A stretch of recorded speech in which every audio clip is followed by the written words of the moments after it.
பாமக சட்டமன்ற உறுப்பினர் சௌமியா தெளிவா சொல்றாங்க, அணை கட்டக்கூடாதுன்னா சுற்றுச்சூழலை பாதிக்கப்படும் ஒரு வழக்கு தொடங்க, வனவிலங்கு பாதிக்கப்படும் ஒரு வழக்கு தொடங்க தமிழக அரசுக்கு எவ்வளவு நேரம் ஆயிடும்?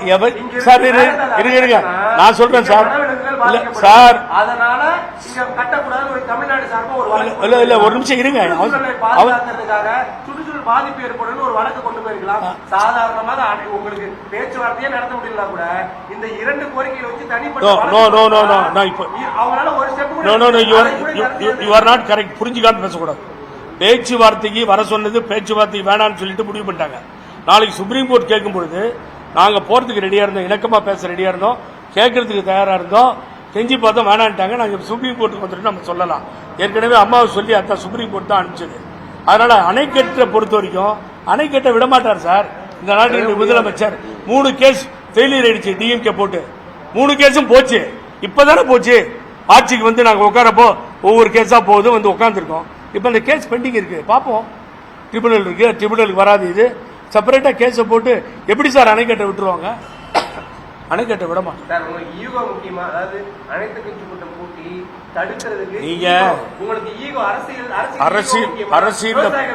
அரசியல்ல பொறுமை இல்லாம போய் நீங்களே மீட்டிங் நடத்திக்கிட்டா நடத்திக்கோங்க, நம்ம ஒன்றும் தடுக்க முடியாது.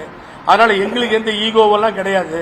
அன்னைக்கு எம்பி கூட்டத்தில் எல்லாரும் கூட்டினா வரல, சவுத்துல போய் முத்தி எதுக்காக கூட்டணும் நீங்களே சொல்லுங்க. அதான் இடஒதுக்கீடு மற்றதெல்லாம் சேர்த்துதான் அங்க கூட்டினாங்க. ஆமா, இடஒதுக்கீடு தமிழ்நாட்டில் இப்போ சமீபமா வந்திருக்க அந்த ரிசர்வ் வாக்காளர் பட்டியல் திருத்தம், அதுல இருந்து எம்பி சீட்டுகளை வந்து அதிகம் பண்றது குறைக்கிறது சம்பந்தமா நடத்த கூட்டம்.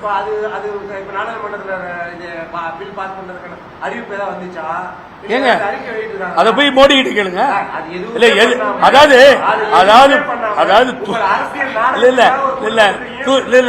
அரசியல் நாடகம் அது இதெல்லாம் பேசாதீங்க. எவனோ நாடகம் பண்ணிட்டா முடியாம தான் மக்கள் எங்களை கொண்டு உட்கார வச்சிருக்காங்க. அது கிடையாது. பேசணுன்றதுக்காக பேசவே கூடாது தயவு செய்து. அதான் நீங்க முதல்ல கவனிக்கணும். ஒரு நடிகை சொல்லி திட்டுறது, எலும்பை முறிச்சிடுறது என்னங்க நாகரிகம்? பண்பாடு இல்லாம அரசியல் நடக்குது. அதையெல்லாம் நீங்க கேட்க மாட்டீங்க. இங்க உட்காந்துக்கிட்டு எதுக்கு ரிசர்வேஷன் கூப்பிட்டாங்களா, எதுக்கு முதல்வர் சொல்லியிருக்காரு 33% கை வைக்காத, இந்த டீலிமிட்டேஷனுக்கு எதிர்ப்பாதான் நாங்களும் இருக்கோங்கிறது தெளிவா சொல்லியிருக்காரு. திமுகவும் அதை தான் செய்யுது, அண்ணா திமுக அதை தான் செய்யுது. காவேரியை பொறுத்தவரைக்கும் ஒரு விஷயம் சொல்றேன், இதெல்லாம் நான் மாட்டியிருக்கேன் அந்த ஸ்டேட்ல பிரஸ்ல. அங்க இருக்க காங்கிரஸ் என்ன சொல்லுது, நீட்டா தண்ணி கொடுக்காத அணையை கட்டுங்குது. இங்க இருக்க காங்கிரஸ் என்ன சொல்லுது, தண்ணியை கொடு அணையை கட்டுங்குது. இங்க இருக்க பிஜேபி என்ன சொல்லுது, அங்கிருந்து தண்ணீர் வேணும் அணையை கட்டக்கூடாதுங்கிறது. இடதுசாரிகளும் அதுதான் சொல்லுது. அண்ணன் திருமாவளவன் கட்சி இதுதான் சொல்லுது. அப்புறம் என்ன சார் என்ன இந்த இங்க இருக்க அரசியலுக்கு இங்க இருக்க கட்சிகள் உரிமை கொண்டாடுற மாதிரி அங்க இருக்க கட்சிகள் அதுக்கு உரிமை கொண்டாடுது. இது சட்ட போராட்டம் மகாராஜா காலத்திலிருந்து ஸ்ரீதத்த உடையார் காலத்திலிருந்து நடந்துட்டு இருக்கு. இதுல பிளே பண்ணி பெரிய வெற்றி பெற்றது அம்மா, மாற்ற இல்லைன்னு சொல்லுங்க. இந்த முதல்வர் என்ன செய்ய போற பொறுமையா பாருங்க, எங்க சக்சஸ் பண்றோம்னு பாருங்க. ஆமா, என்ன என்ன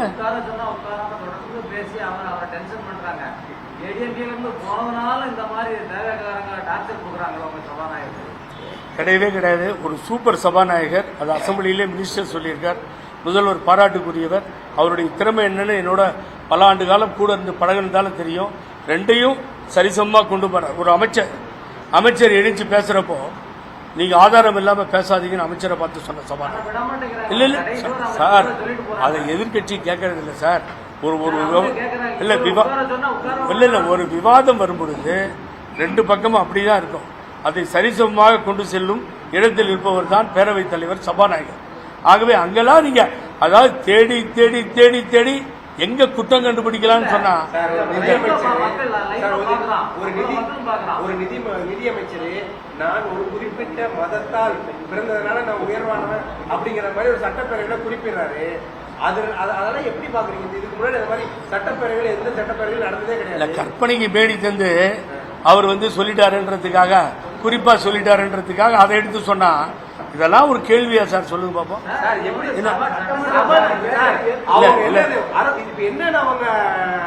என்ன பதவி பிரமாணம் என்ன பண்ணிட்டு வராங்க? இப்ப அப்படிங்கும்போது நான் குறிப்பிட்ட மதத்தை குறிப்பிட்டு சட்டப்பேரவையில சொன்னாருன்னா எவ்வளவு மோசமான செயல். இப்போ ஸ்டாலின் பேர் வச்சிருக்கோம், தமிழ் பேரா சார்? நான் கேட்டதுக்கு நீங்க போய் சொல்லுங்க. இப்ப நீங்க சார் மதம் சார்ந்த பேர்னு சொல்லுங்க. ஏன் தெரியுங்களா? ஸ்டாலின் என்ற பெயர் எங்க இருந்து வந்தது? வெளிநாட்டில இருந்து வருது. அந்த அங்க வந்து பைபிள் தான் அவருடைய மத நூல், பைபிளை தான் கொண்டாடுறாங்க, வேத நூலா. அப்போ அவங்க பைபிளை கொண்டாடுறப்போ அப்ப அதை வந்து நம்ம கிரிட்டிசைஸ் பண்ணலாமா? இவர் பேர் வச்சிருக்காரு, லெனின் வச்சிருக்காரு, ஸ்டாலின் வச்சிருக்காரு. இவர் ஓப்பனா சட்டப்பேரவையில எனக்கு ஒரு நான் இந்த மதத்துல பிறந்திருக்கேன், இந்த மதம் எனக்கு ஒரு சில கற்றுக் கொடுத்திருக்கு, ஆனா நீங்க தமிழ் என்ன படிச்சாலும் உங்களுக்கு அது தெரியாது அப்படின்னு தமிழ் மொழியை பேசுறாரு. அதனை கண்டிக்கிறது இல்ல. நேரா நீங்க இந்த அறிவாலயத்திலிருந்து வந்த மாதிரி பேசிட்டீங்க, சந்தோஷம். நான் இந்த மதத்துல பிறந்திருக்கேன் சொல்ல ட்ரூ கிறிஸ்டியன் சொன்னார். நான் சொல்றேன் சார், உங்களுக்கு இங்கிலீஷ்ல ட்ரூ கிறிஸ்டியன் சொன்னார். Nothing but wrong. I am Hindu. You are the Christian. He is a Muslim. அதை ஏன் மதத்தில் சொல்லக்கூடாது? என்ன தப்பு இருக்கு? என்ன சொல்லிட்டு ஆமா சார், உலகத்திலே அதிகமான மொழிகளில் மொழிபெயர்க்கப்பட்ட நூல் பைபிள். 300க்கு அதிகமா, 200க்கு அதிகமா குர்ஆன், இஸ்லாமிய சகோதரர்கள் போற்றி வணங்க நூல். 3வது இடத்துல நம்ம திருக்குறள், கிட்டத்தட்ட 100 மொழிகளில் மொழிபெயர்க்கப்பட்டு பொதுமறையான நூல். இதுதான் நீங்க டிஃபரன்ஸ் பார்க்க முடியுமே தவிர பைபிளும் கீர்த்தனையும் அதுவும் மற்றதெல்லாம் சொல்றத இன்னமும் நான் கிறிஸ்டியன் ஸ்கூல்ல தான் படித்தேன். யோவான், ஆதியாகமும், லூகாஸ் கொஞ்சம் கொஞ்சம் தெரியும் அதுல. அதனால வந்து அதை வந்து மறுத்திட முடியாது. Christianity for the public work. அவங்க கல்வியை சொல்லிக் கொடுக்கறதும் மருத்துவத்தை நடத்துறதும் பாராட்ட வேண்டிய விஷயம். ஆர்ட் ஒர்க்ஸ் அதுக்கு உரியவர்கள் இஸ்லாமியர்கள், எல்லாத்துக்கும் திறமையாக இருப்பவர்கள் இந்துக்கள். இதை சொன்னா என்ன சார் கோபம் வருது உங்களுக்கு? ஏன் கோச்சுக்கிறீங்க?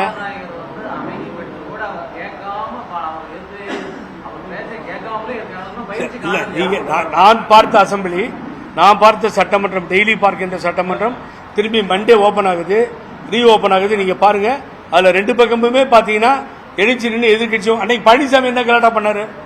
எவ்வளவு உட்காரவே இல்லையே. உரிமையை கேட்க வாய் கொடுத்து மாட்டிக்கிட்டாரு. உரிமையை கேட்டிருந்தா சூப்பரா இருந்திருக்கும். அதுக்குதான் 2 பேரும் சேர்ந்து பண்ண டிராமான்னு சொன்னோம். ஆக பழனிசாமி கத்தலாம், இந்த பக்கம் திமுக கத்தலாம். ஆனா யாரோ ஒரு அமைச்சர் உட்காரலன்னா அதை மாத்திரம் குறிச்சு எடுத்துட்டு வந்து அமைச்சர் உட்காரல பாருங்க. இல்ல சாரி, அது ஒன்னே ஒன்னு பிளே பண்ணி எனக்கு காமிச்சிருங்க.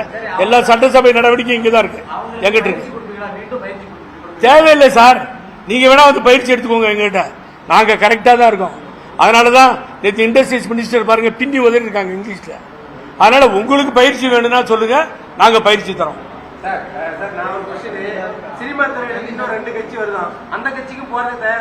யாரு நீ? அதாவது நான் சொல்லிட்டேன், நீ நேரா எங்க இருந்து வரனா ஒண்ணு எடப்பாடி பழனிசாமி வீட்டுல இருந்து வரணும், இல்லன்னா நீங்க அறிவாலயத்திலிருந்து வரணும். அறிவாலயத்திலிருந்து வந்தவரே சும்மா உட்கார்ந்துருக்காரு.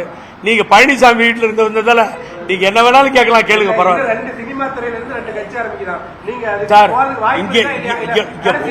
இங்க போனதுக்கு வாய்ப்பு என்னன்னு கேளுங்க, காரணம் என்னன்னு கேளுங்க. அது நான் சொல்றேன். ஏன்னு கேட்டீங்கன்னா, இன்னைக்கு நடுத்தெருவில் பழனிசாமியால கட்சிக்காரர்கள் நிறுத்தப்பட்டு அனாதையாகி விட்டார்கள். இந்த 5 சகுனி தான் பழனிசாமி கூட இருக்காங்க. எல்லாரும் முடிஞ்சிருச்சு கதை. ஒன்னு கிருஷ்ணகிரியில் இருக்கு, ஒன்னு பொள்ளாச்சியில் இருக்கு, ஒன்னு திருவண்ணாமலையில் இருக்கு, இன்னொன்று அந்த பயில்வான் யாரு உதயகுமார் வாயில வந்ததெல்லாம் பேசிட்டு இருக்காரு. அந்த ஆளு என்ன பேசுறாரு சிஎம் பாருங்க. அவரு இதே மாதிரிதான் முதுகெலும்பு இல்ல, அது இல்ல, இது இல்லைன்னு அவர் உள்ள போறாரு. அவருக்கு தெரியாது. கொஞ்சம் உதயகுமார் அவனுக்கு ஜெயில் காத்துக்கிட்டு இருக்கு. நாங்க சொல்றோம் எப்பன்னு சொல்றோம், வெயிட் பண்ணு அவசரம். இது மாதிரி ஒரு 5 சகனிகளை கொண்டு யாரும் வேற யாரும் இல்லை. வேலுமணியும் தங்கமணியும் தூரமா இருக்காங்க. ஸோ இதுதான் நிலைமை ஆயிட்டு இருக்கு அண்ணா திமுகவுக்கு. அதுக்காக எல்லா மாவட்ட செயலாளர் நான் எல்லாரும் சேர்ந்துதான் தந்தை பெரியாரையும் பேரறிஞர் அண்ணாவையும் புரட்சி தலைவி அம்மாவையும் ஏற்றுக்கொண்டு ஆட்சி நடத்துகின்ற பல தலைவர்கள் அவர் சொல்லியிருக்கார்.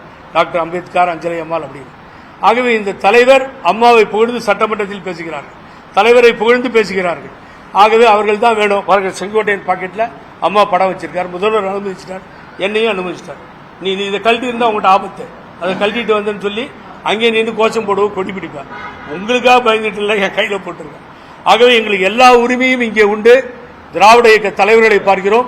தந்தை பெரியாரை குறிப்பாக அவர் பின்னாலே நிறுத்தி அழகு பார்ப்பதை பார்க்கிறோம். அதனாலதான் தாவேக்காகும்.